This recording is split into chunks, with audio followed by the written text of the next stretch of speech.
অন্তর্বর্তী সময়ের স্থবিরতা কাটিয়ে নতুন সরকারের দায়িত্ব গ্রহণের পর প্রশাসনের প্রাণকেন্দ্র বাংলাদেশ সচিবালয়ে বেড়েছে কর্মচাঞ্চল্য।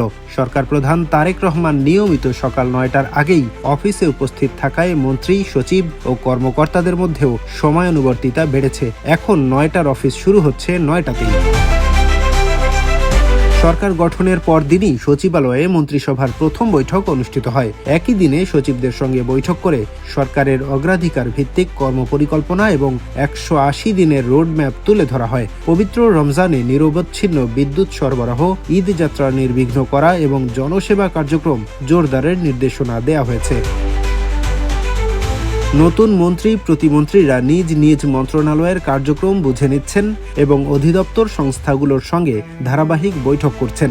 বিভিন্ন উন্নয়ন প্রকল্প ও অগ্রাধিকারমূলক কর্মসূচি নিয়ে আন্তঃমন্ত্রণালয়ের সভা চলছে নিয়মিত। বিশেষ করে ফ্যামিলি কার্ড কর্মসূচি পরীক্ষামূলকভাবে চালুর প্রস্তুতি নেওয়া হয়েছে। ঈদের আগেই প্রায় ১০,০০০ প্রান্তিক পরিবারকে এই সুবিধার আওতায় আনার পরিকল্পনা রয়েছে। পাশাপাশি খাল খনন কর্মসূচিও শুরু হয়েছে কয়েকটি মন্ত্রণালয়ের সমন্বয়ে। স্বরাষ্ট্র মন্ত্রণালয় রাজনৈতিক হয়রানিমূলক মামলা প্রত্যাহারের প্রক্রিয়া শুরু করেছে। স্থানীয় সরকার নির্বাচন সামনে রেখে জোর প্রস্তুতি চলছে। শিক্ষা খাতে গতি ফেরাতে সংশ্লিষ্টদের সঙ্গে বৈঠক করছেন মন্ত্রীরা।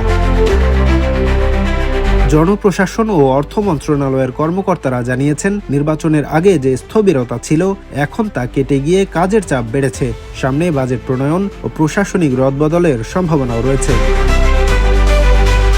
সব মিলিয়ে সচিবালয়ে এখন একযোগে চলছে কর্মযোগ্য, সরকারের ঘোষিত পরিকল্পনা দ্রুত বাস্তবায়নে তৎপর পুরো প্রশাসন।